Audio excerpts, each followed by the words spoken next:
Hey guys, it's Max. Welcome to my review of the Qnap TVS-1282T3. It's a long name and I wanted to make sure I got that right. I have had this for exactly 1 month today and it is awesome. If you have been looking at the specs, you think this might fit your needs and you're just not sure about it, you're not sure how it works, but you think it would work for you, I just say go for it. If you guys want the short version of this review, if you want the long version, you guys will see everything I'm going to talk about right over here, and you can skip to the section that you want. So I've been looking for a device like this for about 1.5 years now. That's when my assistant Vadim started working with me, and I always wanted the ability to have a storage device that had a large amount of storage so I don't constantly have to archive my projects, have fast transfer speed so I don't have any issues when I'm working on 4K multicam projects or stuff that's transcoded or takes up a lot of space, so I can not have any lag or any issues like that, and be able to edit from multiple computers at the same time so Vadim and I can both access our files. And I wanted to use Thunderbolt 3 because it's just really convenient and it's really fast, and there's really nothing like that on the market until this guy came out. There's Thunderbolt 3 RAID arrays like a Qnap or a Pegasus or something else, and those are fast and they have redundancy, but none of them can connect to multiple computers at the same time. You can daisy chain a monitor or something else, but they just won't do that for you. But this guy has 4 Thunderbolt 3 ports, so you can connect 4 computers that way, and then a lot more computers a different way. And you'll have redundancy, lots of storage, fast speeds, no latency when you're editing, and in an affordable package. So it's a powerhouse. I will have links to it in the description below, along with the hard drives that I use, and another cheaper alternative that I'm taking a look at now that I'll have a review on in the near future. So let's go ahead and talk about the capabilities of this NAS. So this thing is a full-on computer. Inside we have a Skylake i5 processor, 16 gigabytes of RAM, and we have 8 3.5-inch hard drive slots here and 4 2.5-inch hard drive slots here that you can put in regular hard drives or SSDs, along with 2 M.2 SSD internal slots that you can use for caching or queue tiering, which is kind of similar but a little bit different. Along with that, we have those 4 Thunderbolt 3 ports. We have two 10 gigabit Ethernet connections, 4 1 gigabit Ethernet connections, 5 USB ports, and we have 3 HDMI plugs on the back so you can connect multiple monitors. So this thing is a full-on computer, and it has an immense amount of capabilities, applications, things that you can do with it. And I'm not going to be able to cover everything. I'm going to go over a lot. But it's just insane what this thing can do. Along with that, I want to say that this thing is not a backup. If you want a backup, you need to take your files, have them transferred somewhere else, and that's considered a backup. So this has redundancy. So I have it set up in RAID 6. That means I can have 2 hard drives fail and still not lose any data, but that's not a backup. So when you start talking about hard drives, I found there's kind of 2 groups of people. There's one group that is on one side and saying you have to have multiple backups. You need to have a hard drive somewhere else, and you have need a copy at your office, and then you need a RAID setup, and you need to do cloud storage. You have these extreme people, and then you have a lot of people who are just either they're lazy or they don't know about it, they don't know any better, and all their data is on a single hard drive, and if it fails, it's all gonna be gone. I'm somewhere in the middle. I like having redundancy and having some backup. So with that said, one of the capabilities of this device is to do auto backups. Now, you can back up directly to the cloud, to Amazon's cloud service or other cloud services, and they'll send everything up, or you can do it through the internet to another Qnap device somewhere anywhere else in the world. Or you can actually plug in a hard drive through the USB port and set it up so it'll automatically copy over either the whole thing or a folder. So if, for example, I shoot weddings, I can have a hard drive plugged in, and every day at night it'll back up any changes. So even if the 2 hard drives fail and something else happens, I will have that on another hard drive. And another example is if you're going to store backups somewhere else. So for example, you have an office, and when you go home, you want to unplug it, a hard drive, and then bring it to your house. That way you have, if there's like a fire or anything else, you have a backup. So that's an option as well. So there's tons of backup options, and make sure you consider that, and I do recommend that. Even though if you get something like this that has redundancy, you want to have that as well. Now, along with that, the USB ports can be used to transfer data to the NAS as well. So you can actually take a hard drive, let's say you've been out shooting for a few days, transferring footage to an external hard drive, plug it in, and it'll automatically transfer all that data to the NAS itself. So that's very handy to have, very easy, plug it in and they'll copy everything over. And along with that, you can actually have an external hard drive connected, and since this is a NAS, so it's connected to the internet, you can access all of the files anywhere from the world. You can plug in an external hard drive and have access to those files as well. So there's a ton that you can do with them there. Like I said, I have this thing set up in RAID 6, but you can also set it up in a variety of different RAIDs. Pretty much anything is available, along with SSD caching and Qtier. So I didn't use SSD caching because this thing is so fast already, and I'm going to talk about speeds in a little bit, but I reached a maximum of about 1600 megabytes per second connected to a single computer, and more than that connected to multiple computers, and that was in RAID 6. So super fast. If you're editing video, you don't really need anything faster than that because there's no noticeable lag. But if you're working with a lot of tiny files where the hard drive's read heads are going to have to move back and forth a lot, you can enable the SSD cache because SSDs are faster at that task. Then what it will do is it'll read the files that you use most often, or if you're working on a project, it'll read that, store it in an SSD, and give you the faster speeds, and that's all done automatically. In Qtier is you have a section that it's fast storage and another section that's slow storage, and it's going to automatically manage that as well. So you have all those abilities. Now, along with that, this thing is a full computer. So you can connect a monitor to it and run the apps that they have. So you can do like YouTube, Google Chrome, and I'll go over multiple apps in a little bit. But you can actually use it like that, set up virtual machines.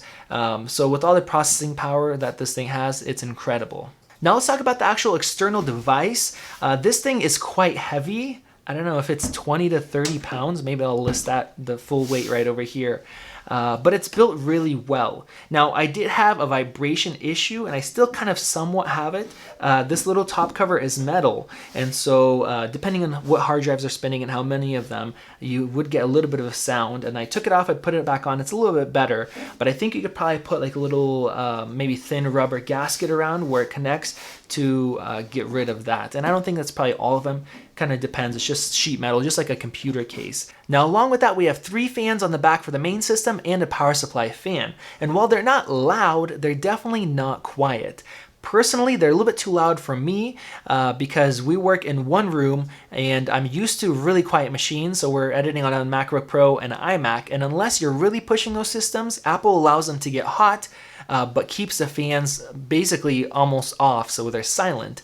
And if I'm recording something like this, I don't want any noise to be there. Now, compared to an actual server or a server computer, those things are way louder. So if you're in an environment where you don't have to record like I am right now, it's probably not going to be an issue for you. Or if you're working on most PC computers, those things they always have some kind of constant noise from fans. That won't be as big of an issue either. Now, I do wish they went with 120 millimeter fans instead of, I think, probably roughly 80 millimeter fans. The larger the fan is, the slower you can spin it while moving the same amount of air, and that means it's actually quieter. And most computers have moved up to those larger fans, but this guy uses smaller fans, and I understand why they did it. There's not a lot of space, but that is something I wish they could have pulled off, maybe change the configuration a little bit to minimize some of that noise. So I would say it's not a deal breaker, and you could definitely do something, and for a lot of people it won't matter, but you do hear it, and you do hear it more than their smaller Qnap, the 4-bay that I'm working on, which has a single 120 millimeter fan. Now, setting this thing up was fairly easy, but it did take some time and some patience. On the front here, we have these bays, and they're really easy to open, so that part is really a piece of cake. You press the button, unlock it, and pull it out, pop it back in. Now, on the software side is where it gets a little bit more complex. Not that it's really difficult to do. Qnap does a great job guiding you step by step, explaining what everything is. It's just there's so much capabilities of this device, so you have to read through everything, make multiple different accounts, figure out what you want to use, what you don't want to use. Some things you might not understand, so you have to go read through what they tell you about it, and then decide for yourself how you want to do it. Now, there's a sticker on here that's for the quick setup guide. It tells you what to do to start up. Plug it into wherever you have internet, either like a router, a network switch. So if you plugged it into the internet, you can go to any computer, go to the website, put in the cloud key, and start the setup and the step-by-step process from there. You can also use an app to do it, or you can plug in a monitor and do it on there. So it took me about roughly an hour to figure out what exactly I wanted to use, what I didn't want to use, create a couple different accounts that you need for different features, so you can access everything from your phone, and After that point, I created the actual RAID array. So you select what kind of RAID you want. I went with RAID 6, so I had 8 terabyte hard drives, which result in 64 terabytes of total space. But since I have 2 of those disks as redundant disks, that way I can have up to 2 disks die and still not lose any data. So you have roughly 48 terabytes to use before formatting, and a little bit less than that once everything's formatted. Now, once it's set up, it's designed to be on all the time. That way you can access it from anywhere in the world through the internet, be able to send files to it, share files to somebody else, just like basically a Dropbox, but your own personal one. And if you do shut it off or restart it, it takes roughly 3 to 5 minutes to turn on. So it's not the same as just having a RAID array that's Thunderbolt and just plugging it in or something like that. But of course, you can disconnect your computer from it and take your computer somewhere else and reconnect. And there, it takes roughly 15 seconds to connect. Now, there is different protocols that you can use to connect to it, and one of those literally says Final Cut on there. So if you're a video editor, use that one. They put that there on purpose for people who own Macs to not have to worry and see, which one they should connect to. Some are faster, but Final Cut, the one there, is going to give you the best experience, and it's more than fast enough for pretty much everybody. Now, another option that it has that's going to default that I had to learn about is T2E. So it's kind of internet through the Thunderbolt cable. So what that does is it allows your computer to have internet that is sent through this device along with all that data. So if your computer doesn't have an internet connection or an Ethernet port, you can use it that way. But I would highly recommend not doing that. Find out a way to connect your computer to internet some other way, because that does take up some of the bandwidth. It's going to give you a slower connection, at times about half the speed, because it has to share the cable and the connection through it. So don't turn that on, leave that off. Now let's go ahead and take a look at the interface, the software that runs this thing, and some of the apps and capabilities that it has. I'm not going to be able to go over everything because there's so much that thing can do, but we can take a look. That way you guys have some idea of how it works, and it is fairly easy.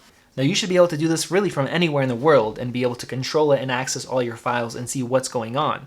So here you guys see the main page. This is exactly what you see if you just plug a monitor into this device. We have our control panel, file station, storage managers where you can control all your hard drives, app center, and then help center. Up top we have notifications, you can search for things. They do a really good job setting this thing up.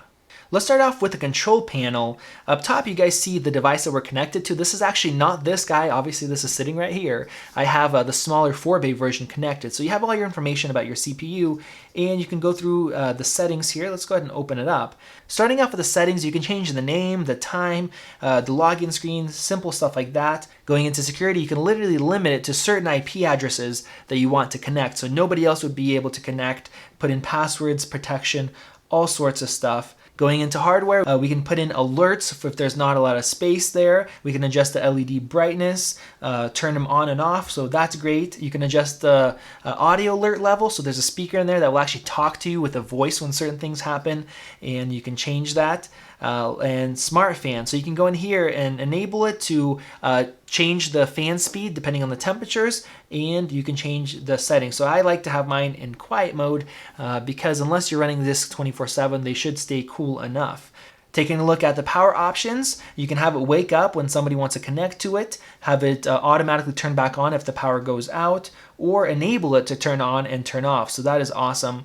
And if you have this connected to a backup battery, which I highly recommend you guys do have that, you can have it send a signal to this guy. So if it does go on battery power, it will sense that and shut off after a given amount of time, let's say 5 minutes, 10 minutes, so that there is no chance of you losing any data. So that is awesome. You can adjust your different notifications, and it can actually email you or send you a text message, and here's even a push service through the app. So if there's anything that happens, if you're running out of space or your hard drive, one of the hard drives dies or stuff like that, it'll actually send out an email or a text or a push notification to let you know about that. Of course, we have automatic firmware updates, and then you have your settings to backup and restore. Going into system status, you guys can see here that we have all of our information, network status, what's connected, what isn't connected. Here we have one computer right now connected to the Thunderbolt bridge, and then service. So that just gives you a full overview of every single little thing you want to know. And if you don't want to know that, you don't have to. So we have our CPU usage right now is at 0%, how much free memory we have, the RAM we have, all the different hard drives temperatures, the fan speeds, everything is in here. And let's go ahead and go to logs. Let's go to resource monitor here. And this gives us just an easier view of all our resources. So if you go in here and you see that the RAM is being maxed out, that you basically know you need some more RAM. Going into the storage manager, you guys can see how simply everything is laid out. We have an overview of our hard drives, what's connected, what isn't, the status. So right now it says ready. Everything is set up properly. We're not having any issues. I'm going to skip some of these things and go into the storage space. So here is our RAID that I have created. As you guys can see, it's 21.58 terabytes of usable space. That's on the 4-bay unit, the percentage used. And if there's any issues, it's going to show up here saying that one of the hard drives is out, or if it's doing a backup or anything like that. I'm going to go over the cache acceleration. I don't have anything in here, but if I did put in an SSD for that caching support, that will show up, and how well it's working, or anything else that you might need to do. External devices. So it's going to do a little search here. And so if you have an external hard drive plugged in, and if it's doing anything, all that is controlled there. So there's a couple other things I'm going to skip over, but you guys can see how nicely it's laid out, and they did a really good job overall. Now let's go ahead and take a quick look at the apps, and there's so much apps that are available. I'm going to just scroll through. You guys can check it out here, and you can go on the website and see what's available for what you want to use. So of course we have Chrome, backup versioning if you want to do multiple versions of backup, different movie solutions. This thing can run Plex if you want to store all your movies and send those somewhere else, and it can actually take your 4K files that are compressed or raw, and on the fly compress them and stream them to you if you're anywhere in the world with fast enough connection. So it's very impressive here. We have Cloud Link, and it's basically going to turn your hard drive, your whole RAID array, into cloud storage. So you don't have to pay for Dropbox or Google Drive. You can share all your data, send links, download links to anybody so they can access it without accessing anything else on your system, or drop stuff from your cell phones, do automatic backups of all your photos from your camera roll. Instead of using iCloud, it'll automatically send everything here and back it up, and you can access everything. So there's a lot of stuff that I don't even know about. Facebook I know about. You guys see that here. Firefox, Glacier for backup, gallery, let's see, Gmail backup, Google Cloud Storage, let's see, hard drive station that's already I think installed on here. iStats, so you can see all the statistics. So all these different companies actually make these apps, like they would make an app for Mac OS or Windows, but they make it for this thing. Notes, music station, karaoke, if you want to do that. Own Cloud, another cloud service that will run. If you want to do like websites off of this thing, you could do that. So here's Plex. Let's keep scrolling. You could do virtualization on here as well. Email servers, Spotify, WordPress, YouTube. So there's a look at some of the apps. You could do so much with this, and new companies keep making new apps, and it keeps getting updates as well. Let's take a quick look at File Station. Just like the name implies, this is where you look at all your files. So over here, Thrive Media is the actual NAS that I have connected. Data Volume 1 is my volume, so if you make multiple volumes, that will show up. Now I have my folders, and I can go in here and access all the data. I can upload to it wirelessly or from anywhere in the world. I can download from it. I can stream from it. So let's go ahead and open up a file here. This is a 4K file, and I'm going to be streaming this wirelessly at full resolution and at full bitrate, so 100 megabit per second. So when you're viewing 4K from YouTube, it's about 15 megabit per second. As you guys can see, it's working perfectly fine on a computer that's wirelessly connected and streaming from it. Now, you also have the ability to have it transcode files. So if you have ProRes or even 100 megabit per second video that you really can't stream if you're somewhere else, it'll actually take it and on the fly transcode it just like YouTube would. You could select 480p, 720p, 1080p, or 4K and be able to watch all your media anywhere you want. Now from here you can actually share your data to, so you send somebody a link, that way they can access it, download it, view it. As you guys can see, it's set up so that everything is very simple, very easy to use. You have so much power, but you don't have to deal with the standard server setups where it takes so long to figure out. and be able to use. Now let's talk about speeds, where this device is very impressive. I was able to get up to 1600 megabytes per second on a single connection using 8 hard drives without any SSD caching or anything else through Thunderbolt. That is super impressive, and that was through Thunderbolt 3. If you do have it connected to 10 gigabit Ethernet, I think the connection is limited to 1250 megabytes per second. Still very fast, but Thunderbolt 3 is faster. Now there's other NAS devices like Synology, and looking at those, I was never really impressed with the speed, and that's why I never went along and bought one of those along with the adapters and the network switches required to use it, because they just weren't fast. And I recently researched one where it comes with a single 10 gigabit Ethernet port, so you theoretically shouldn't be throttled, at least up to 1250 megabytes a second, but it was running at 600 megabytes a second using 8 hard drives in RAID 6. Same setup, but instead of 1600, 600, so way slower. And why is that? Well, this thing uses a full processor, Skylake i5, so it has enough processing power to be able to take all those hard drives, read all the data, be able to send it, whereas a lot of the other devices use much less powerful, less expensive processors. So even though the hard drives are capable of 1600 or more, the actual device is not, so you're really limited. Personally, I think that'd be quite frustrating buying expensive hard drives, having 8 of them, having a big setup, having the right multi-$100 adapters and $500 network switch, and getting 600 megabyte connections, whereas this thing can put out much more.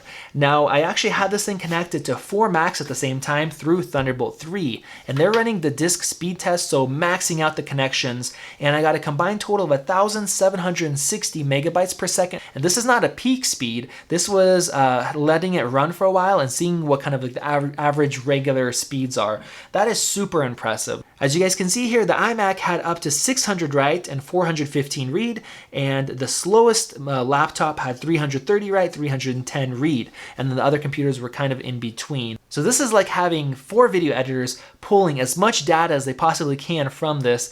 That's how it performs. Usually you're not going to be maxing it out all the time or having 4 people that are simultaneously maxing it out. Now, to put this into perspective, 300 megabytes per second is what red 8K RAW at 60 frames per second footage is. Most other footage is less than that, so you're not going to have any issues, especially editing with compressed codecs or standard ProRes 4K files. That's 4 editors pushing it to its limits at the same time. So I say that is super impressive what this thing is capable of. I was kind of worried that you'd get bottlenecked because of the processor that is in there. It's able to handle all those connections and all the data and do everything just like you need it to.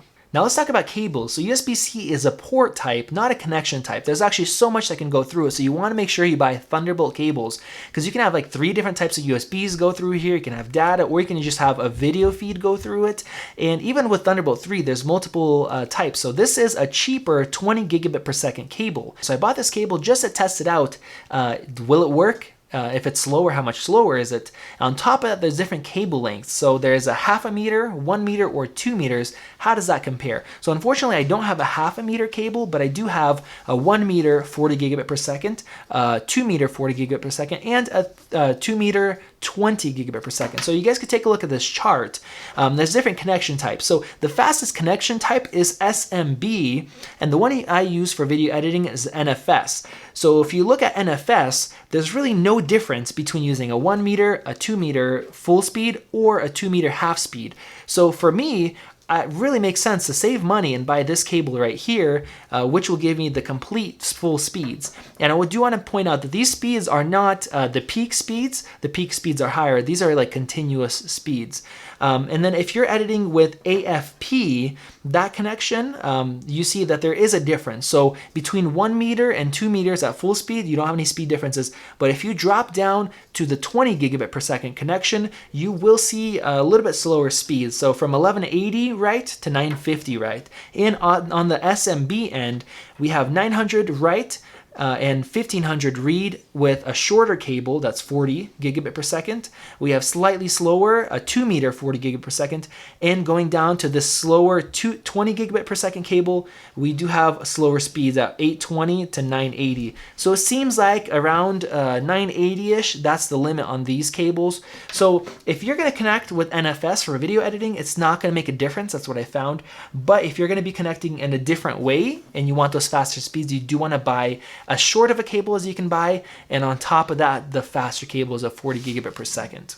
So overall, I think this is a really great value and I would highly recommend it. Compared to some of the competitors, you have the standard RAID arrays, like an 8 or a 12 bay RAID, that cost similar in price, but you can only attach it to one computer, and it is a little bit faster, but you don't have all the great features, and this thing is more than fast enough for the vast majority of people, and if it's not fast enough for you, you'll already know that. If you're doing 8K, 60 frames per second red raw, doing 4 camera multicam shoots, yes, you'll need something fast. But for the vast majority, 99.9% of us, it's more than fast enough, and you get those great capabilities with it being a NAS. So you can access your files from anywhere in the world, download them, upload files to it, share your files like a Dropbox, all the other apps that you can use that expand its capabilities. And of course, you're able to connect it to multiple different computers, multiple Thunderbolt devices, or connect through the 10 gigabit Ethernet and have really an unlimited amount of people connected to this one device.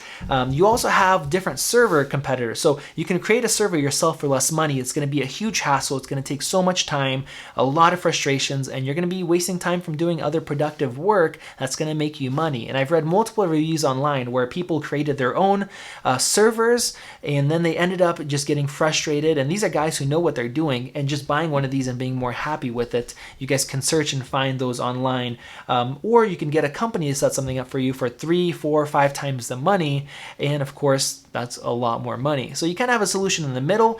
It's way simpler than creating it yourself. It's relatively affordable, especially for the capabilities, and it's just an all-around really good buy. Now, if this is still too expensive for you, but you want some of the capabilities or most of the capabilities, you guys can check out that 4-bay unit that I'll have a link to in the description that I've been testing out.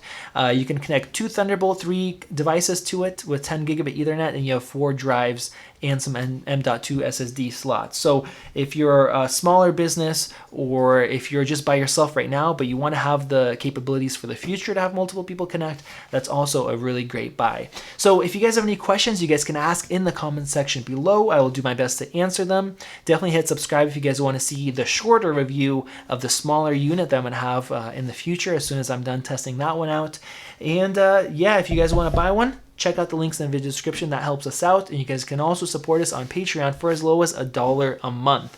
Thank you guys for watching. I really enjoyed using this, and if you buy one of these, let me know. I really want to hear your thoughts as well. This has been Max, and I'll see you in the next video.